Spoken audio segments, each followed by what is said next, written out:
Welcome to this webinar on navigating the new era for UK REGOs, where we will touch upon market transformations and future outlook for REGOs in the UK.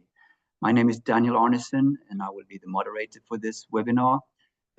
We will wait for about 1 to 2 minutes before we start the webinar in order for all other registrants to join.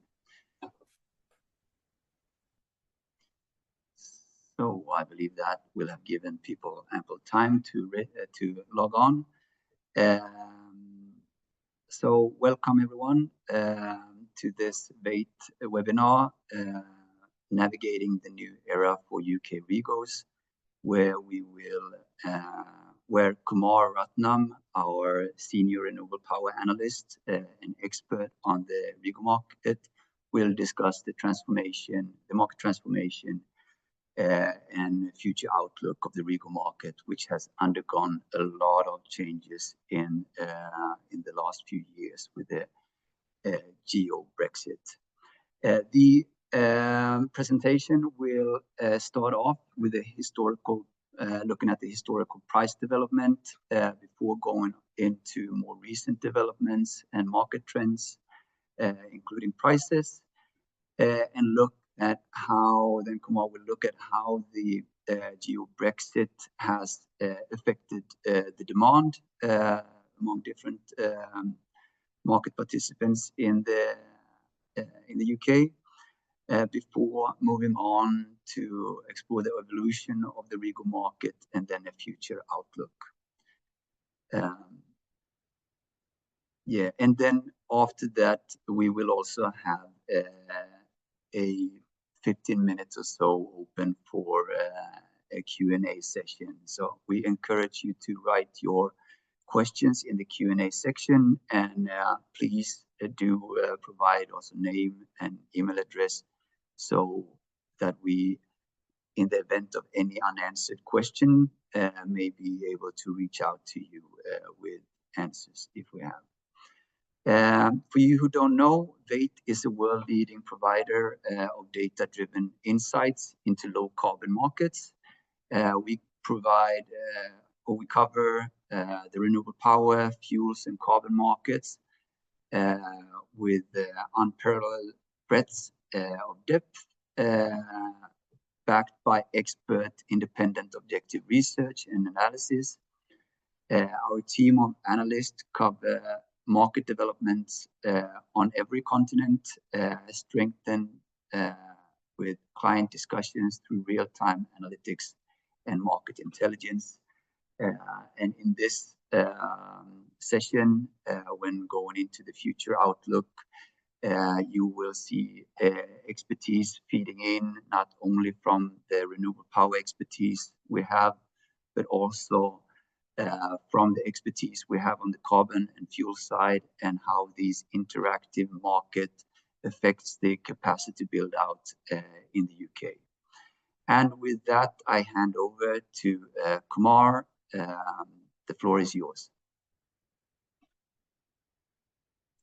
And you're muted, Kumar. Yeah, sorry. Thank you, Daniel, for your kind introduction. I'm excited to dive deep into right into the presentation now. So to recap through the course of the presentation, we will examine the significant shifts in market dynamics, potential regulatory changes, and future outlook for REGO market in terms of pricing as well as supply and demand. To start with, we will discuss how has the REGO market has evolved in the past, with mainly in relation with the imports of EU GOs and the subsequent REGO pricing. So the entire REGO market from 2016 can be broadly classified into 3 periods. So in the period 1, the REGO market was generally oversupplied, and then relatively free imports of EU GOs were allowed. As Brexit transition period ended and towards 2020, start of 2020, the imports of EU GOs started to getting restricted, with explicit proof of supply requirements, and then subsequently getting banned from importing into the UK, which caused the REGO prices to increase towards the last part of the last year.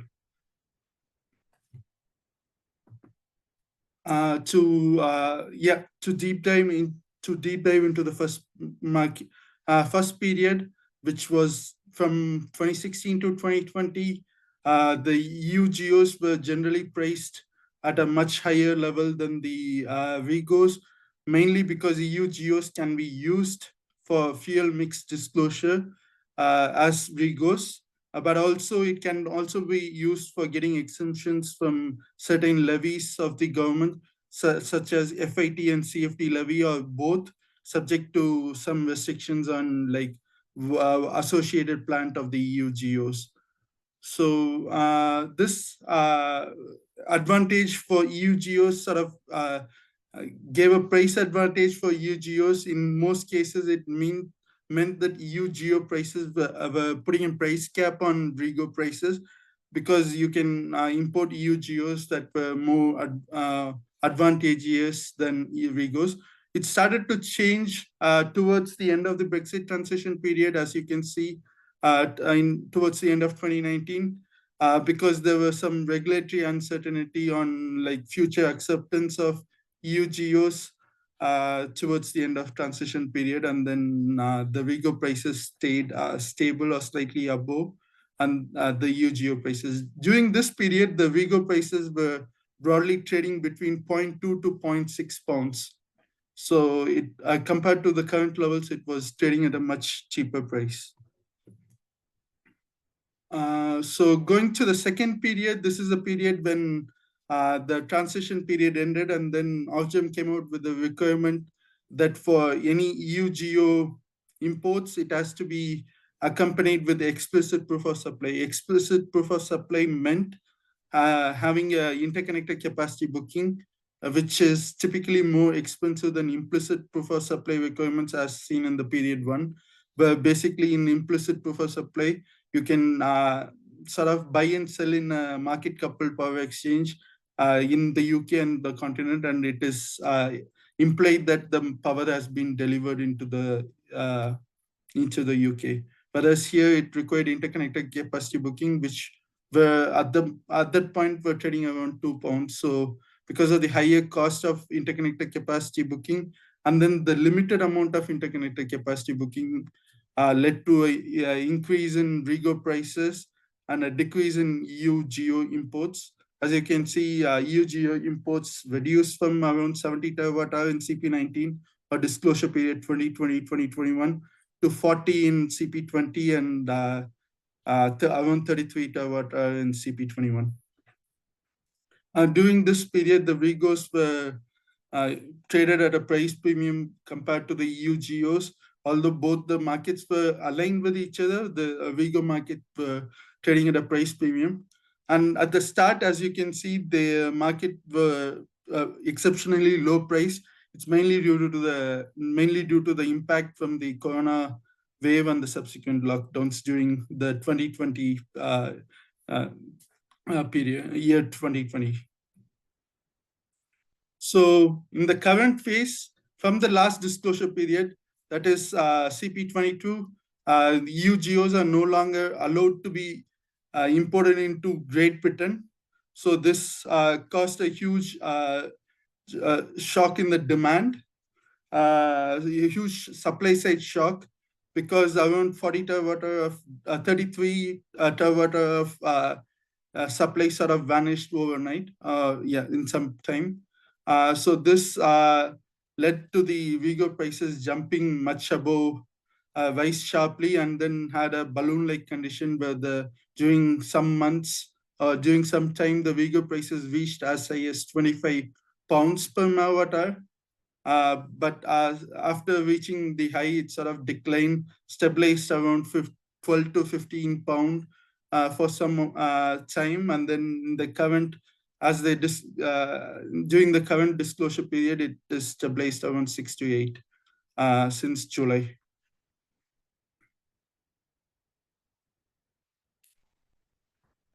Sure. So to take a step back, the REGO issuance, if you look at REGO, how the REGO issuance has evolved throughout the time, you can see that over the course of last 5 years, the REGO growth in REGO issuance has sort of flatlined, mainly due to the problems getting new renewable capacity into the UK market due to a host of reasons, such as Brexit, inflation, and the fall in the pound.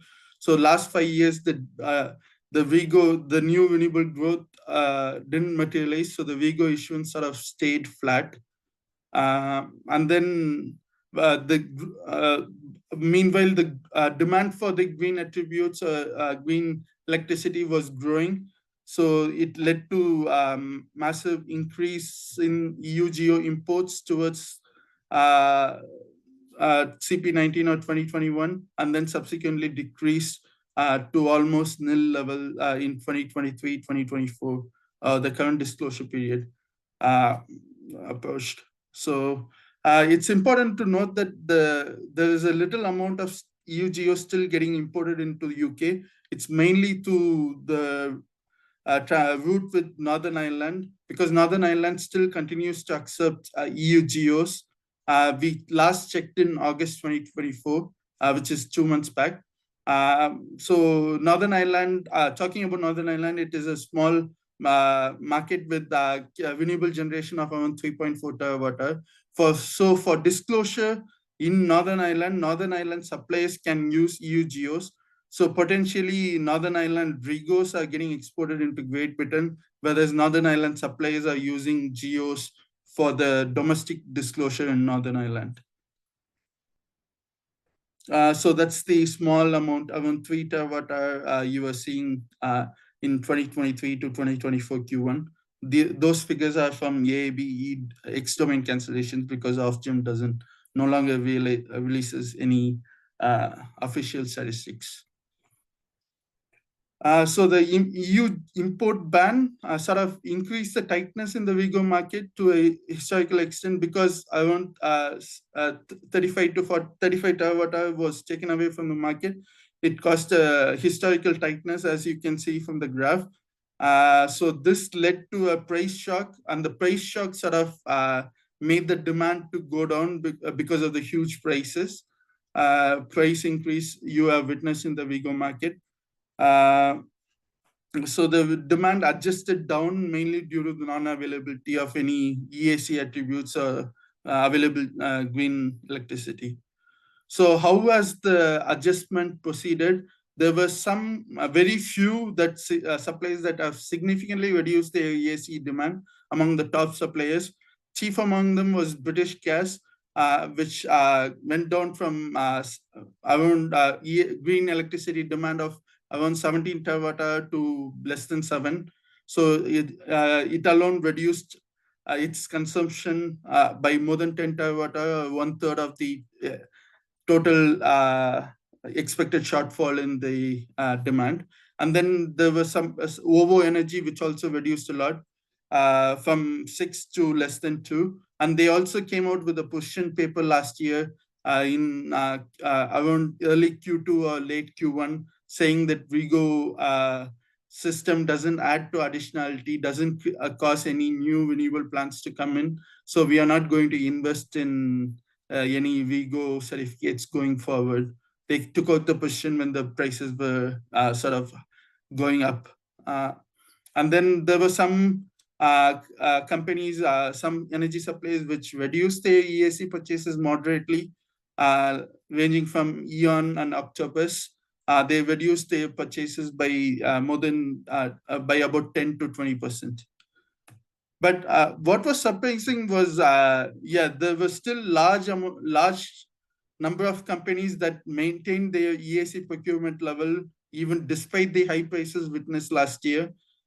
Some companies, some suppliers like SSE even increased their REGO purchases slightly. So you can see quite a few of large suppliers still continuing their REGO procurement level, EAC procurement levels, which in the last compliance period meant only REGOs. whereas in 2022 to 2023, it meant REGOs plus EU GOs. So as you saw how the regulation sort of affects the REGO market hugely. So it's important to look into how it would evolve in the future, how the regulation would evolve in the future. So there are a couple of regulations that would have a sort of a huge impact on the REGO market. One is, of course, the recognition of EU GOs again. So the new Labour government is sort of more pro-EU than the outgoing or the past Conservative government. So the new Labour government has expressed a desire to rebuild trade ties with the Europe. So this makes this development more likely than under the previous government. So if you look at EU has already set a criteria for mutual recognition of GOs for the energy community.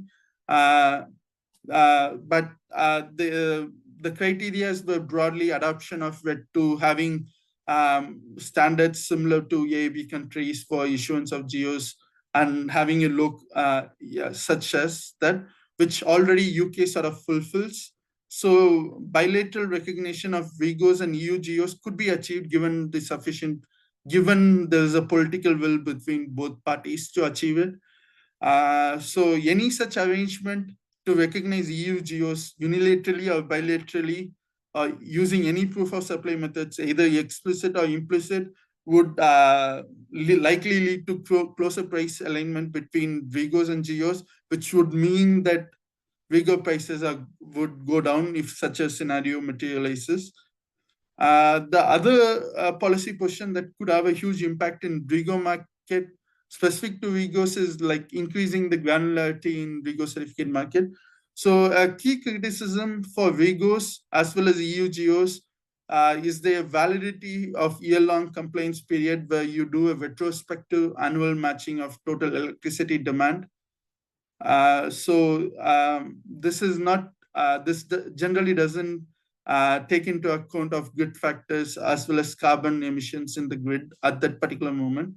So more granular options such as seasonal, monthly or daily certificates or hourly matching, or most commonly suggested hourly matching certificates addresses this criticism, but often at a significant cost to both time required for compliance as well as the complexity in increasing the complexity of the REGO markets. So a shorter validity period in the isolated within the EU side, some countries have already done it. Say France, which has adopted monthly disclosure, but in the EU side, there hasn't been much impact from this granular adoption because the EU market has a larger picture, and there are many countries which still haven't adopted any granular certificates. So certificates from other countries can freely move in to address the shortfall. But in an isolated REGO market, this would mean a lot more price variation. So you can find, if any sort of granular option is adopted, you can find the prices to vary a lot between times of high renewable generation and times of low renewable generation. And the previous UK government, that's the Conservative government, sort of tried to address or strengthen the REGO scheme. So they had initiated a consultation around 2021, and they published a summary of response in 2023. So among several reform options that were taken by the participants in the consultation, they include measures like improving transparency in the REGO market. So by either having a centralized single exchange to buy and sell REGOs, or to report REGO prices each time a transfer happens. But such increasing mechanism wouldn't necessarily give the right pricing signals, because the substantial amount of long-term REGOs would need to be transferred, and those prices would be not captured in such a mechanism. It's already there in the Polish market, where the prices reported there doesn't actually match a lot with the OTC market prices in the Polish geo market. So another one was like recognizing bundled GOs, bundled REGOs,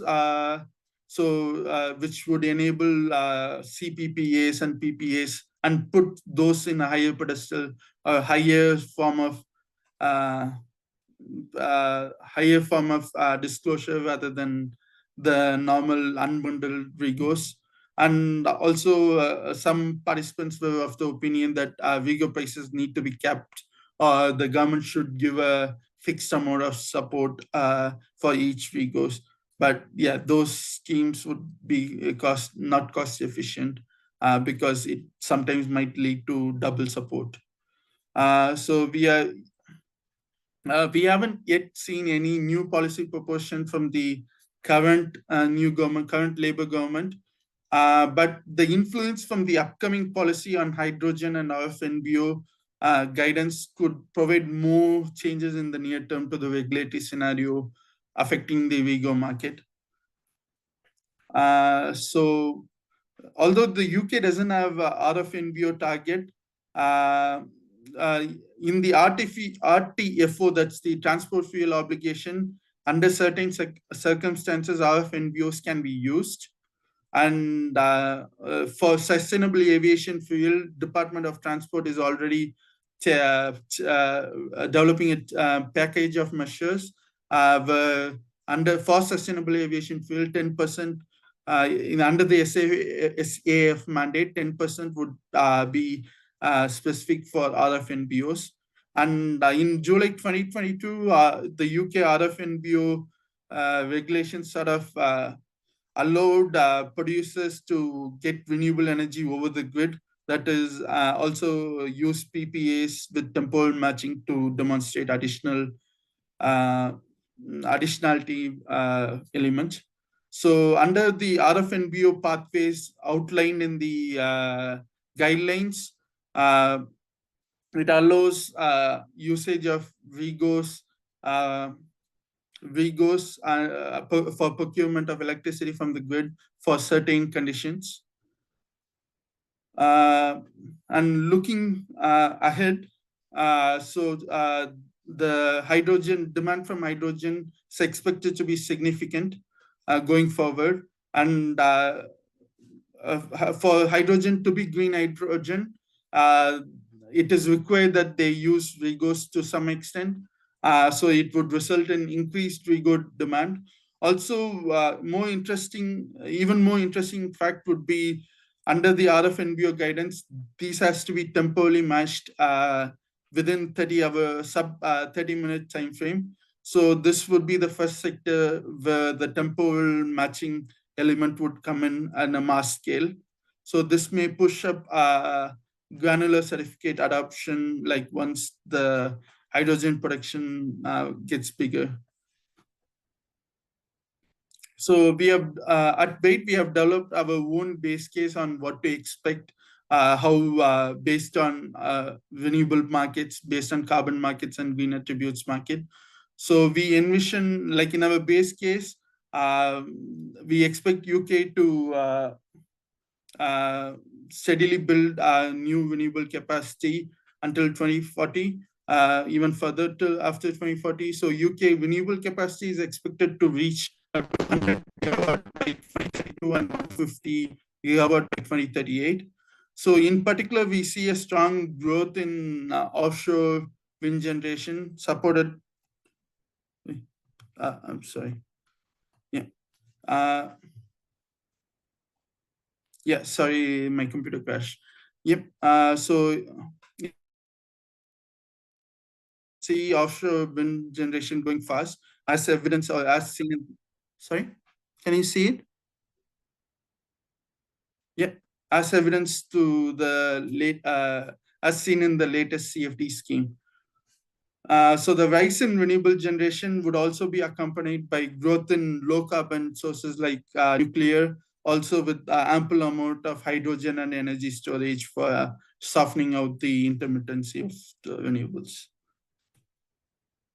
So this growth in renewable capacity would invariably lead to more renewable generation. So we estimate UK would be a net electricity exporter by 2035, and the low carbon sources in the UK to exceed the UK consumption by 2038. But we do not expect the current Labour government's aim of becoming decarbonized the entire grid by 2030. And we estimate that around in 2038, around 17.4 million tons of carbon would be emitted related to power sector activities. So to tie it down to the REGOs, both renewable supply as well as demand for green electricity would increase in the coming years. But for the foreseeable, for the immediate future, the demand for electricity, green electricity, is expected to be more than the REGO growth in REGO issuance. So the prices are expected to be elevated for some time. Yeah, so we expect prices of around £8 level for the current CP23 and around £7.5 for CP24. And we expect the prices to be in backwardation because because of the growth in renewables, renewable issuance, which would ease the market tightness, which we are seeing in the recent last few months or last year. So yeah, to sum it up, both renewable issuance and renewable demand would grow, but renewable issuance would grow faster, which would ease the tightness. So the prices would be in backwardation, but since the demand is already at a much higher level, the prices would stay elevated. So yep, that's it from my end. If you have, thanks for listening in. If you have any questions, please write it in chat window and I would try to answer. So thank you, Kumar. And just a reminder, in the Q&A section, the chat section has been is not available. So write in the Q&A if you have any questions, and we have actually received some. So I hope you will be able to answer these, Kumar. Yep. To start with, in the presentation, you mentioned that Northern Ireland still imports EU GOs. What would be the status going forward and the potential market impact of this?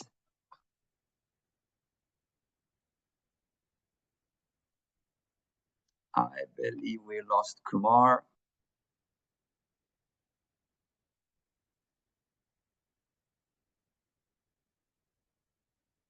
So let's see if we can give him a minute to get back online, and hopefully we'll have him to answer these questions. And as a reminder, please write any questions you have in the Q&A. And if we don't manage to answer them, and if you have left your name and email, we will try to reach out to you and answer them there. Well, I will see if I can answer some of the questions while Kumar is away. I see there's one question that I think I can assist with, and that is explaining the differences between the GOs and REGO market. And essentially, the main difference that we see in our team there between GOs and REGOs is that while in the EU you have different temporal matching requirements, or lack thereof actually. So you have some countries requiring temporal matching, whether or not it's annual, monthly or quarterly. You have some that do not, and that allows for the accumulation of the balance. So 1 year to the other, an oversupply can be passed on. The same does not apply to the REGO market. There are some small exceptions to it where yeah, sorry, I got briefly disconnected. I'm just going to answer one of the questions now quickly. So there are some exceptions for it, but generally there is an annual temporal matching requirement for redemptions in the REGO system, which makes it, apart from the tightened gap between supply and demand, there's not any push forward. So that's that. I took the liberty to answer one question, Kumar, since you had a problem with the connection, but please help me with the next one. Yep. And that question is, so you presented in your presentation, you mentioned that Northern Ireland still imports EU GOs. What would be the status going forward and the potential market impact of that? So Northern Ireland has already signaled its intention to review this policy. So going forward, this is not expected to happen. So they would stop this loophole from being utilized, I would think. So, but the impact on the market would be bullish for REGOs, but we are talking to the tune of 3 terawatt-hour, which is like around 2% of the REGO market. So any such bullish impact is likely to be very small, not as in any ways comparable to the impact that was seen in before when the Great Britain sort of stopped its EU GO imports. Yeah, thank you. And then to another question, I think you touched upon it during your presentation, but maybe if you could just repeat, what is the likelihood of the EU-UK resetting relation, and that it will lead to an EU GOs being imported again, or that they will be allowed again?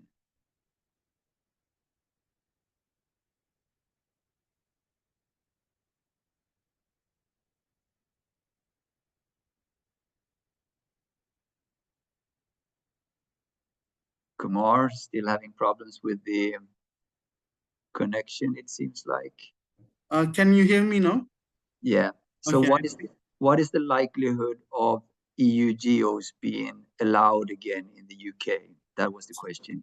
Yep. So the EU GOs, it's going to be very unlikely for EU GOs and REGOs to be accepted mutually, because it's not in the priority list of both the countries. They still have different priority issues they are trying to work on bilaterally between EU and UK.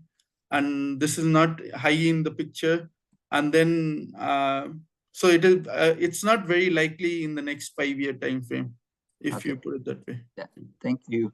And then you mentioned that Ofgem had a review of the REGO system. And one of the questions here, it says, scheme following its call for evidence back in 2021. Could you share the slide, Daniel, because I'm having connectivity issues with my computer. Yeah, no, so it's not the slide, but Ofgem have conducted a review of REGO scheme following its call for evidence back in 2021 on the designing framework for transparency of carbon content in the energy products.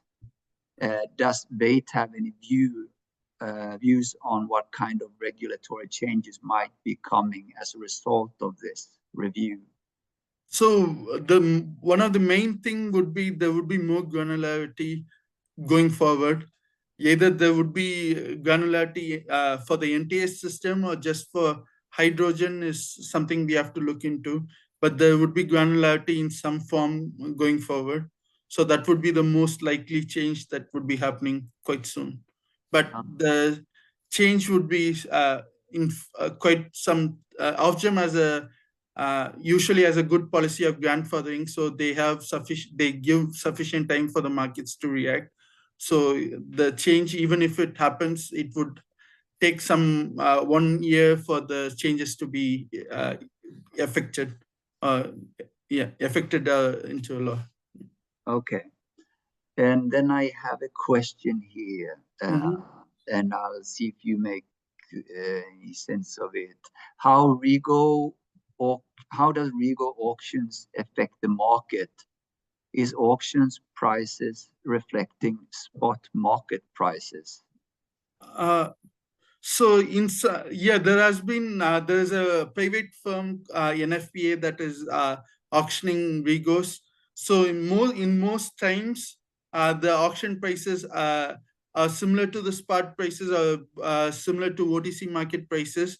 But we have found there are some times, especially during the end of disclosure period, there was an auction towards end of disclosure period. I believe it was on 24th or 23rd June.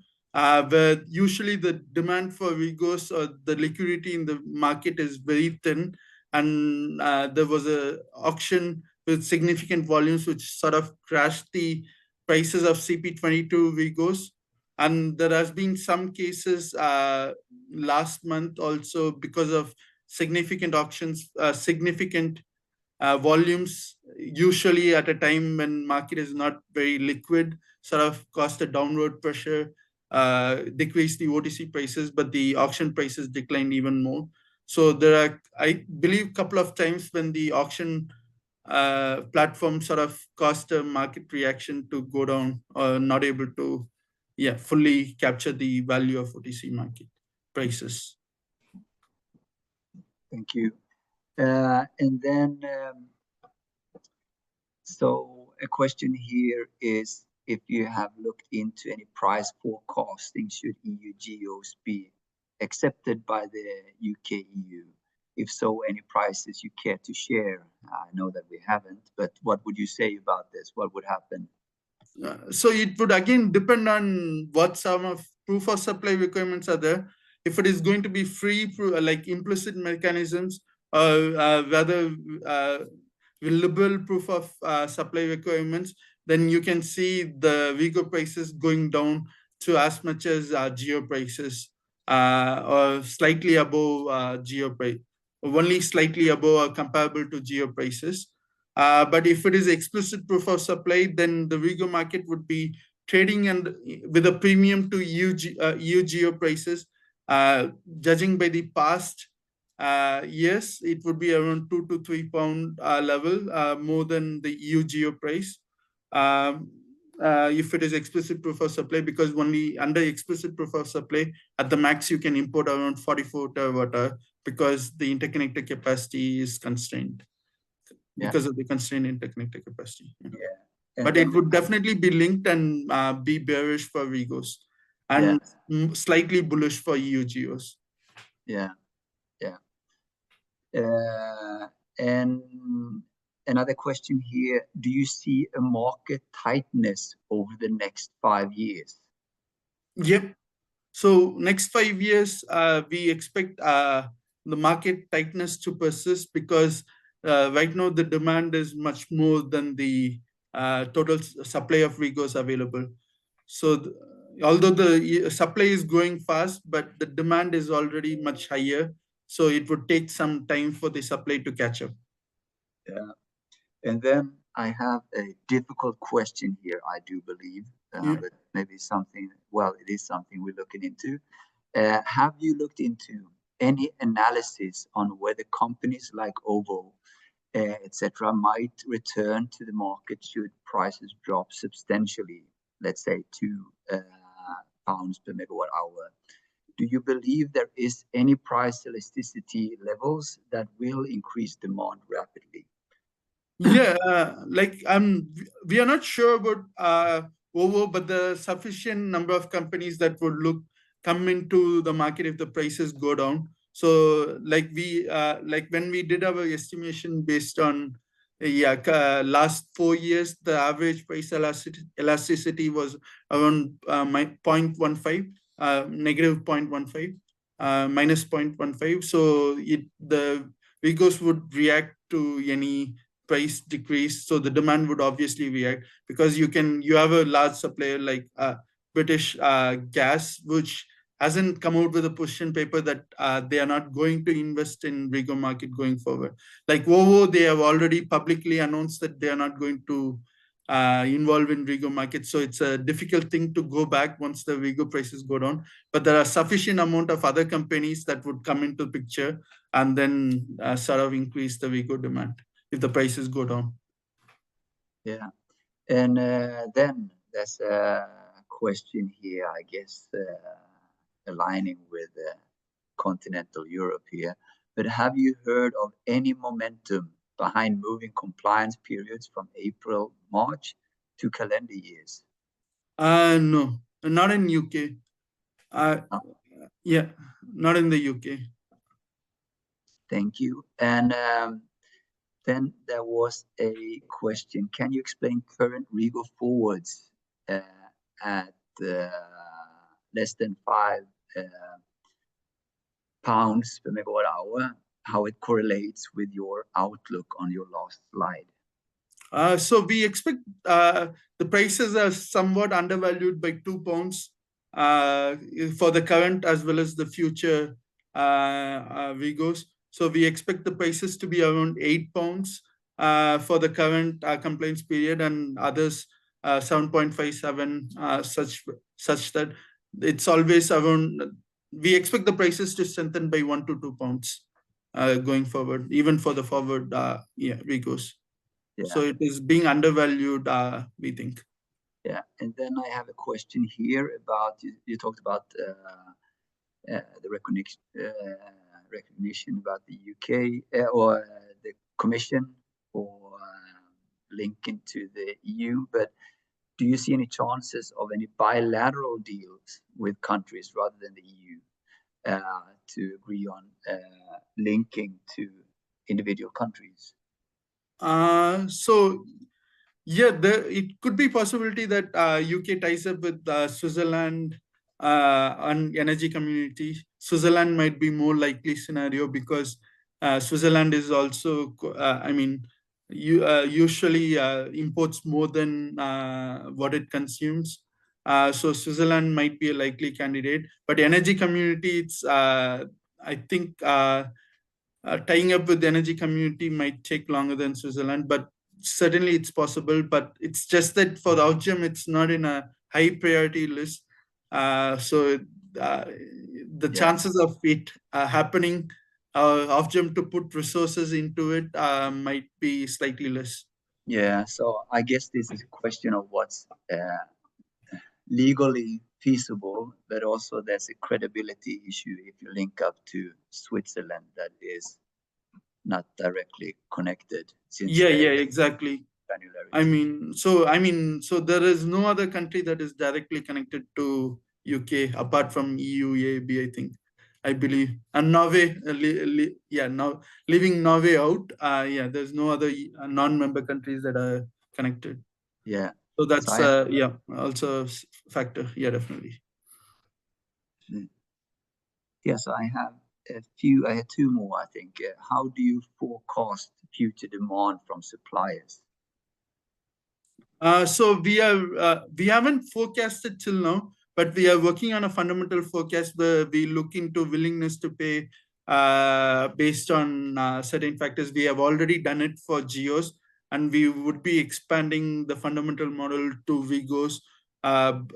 We are scheduled to publish our fundamental model by December 20 this year. So it is going to happen, but we have a certain methodology that is detailed, and we are trying to extend what we done it for GOs for REGOs as well. And I see no reason why we can't do that. Yeah. And then there's a question here. What is the basis of the price strengthening? Demand seems flat on the slides and capacity build out continues to rise. Could you explain that a bit further, please? Yeah, so the demand is flat because the demand cannot exceed the total issuance, because you can't really cancel what is not being issued in certificates. So there's a lot of demand that is being constrained actually. So given the prices have already down, compared to CP last year complaints period REGOs, the average prices of last year complaints period REGO during last year was 14 pounds, and current prices are around 6 pounds.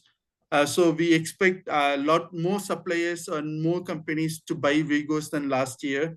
So the demand would come back. So we, based on past few years, we estimate the elasticity, and based on that elasticity, we have forecasted the prices would come around 8 pounds, if that is clear. Yeah, I can explain more in email if you. Yeah, I don't have any more questions here that I see, but we do invite anyone that has any questions, and if we didn't manage to answer them properly here, and you would like to reach out to anyone, to Kumar or anyone else in the renewable power team, do not hesitate to reach out with questions over email or phone. But with that, I would like to thank everyone for the questions, and I would like to thank Kumar for his presentation. And with that, we conclude this webinar. Thank you again, and have a nice day.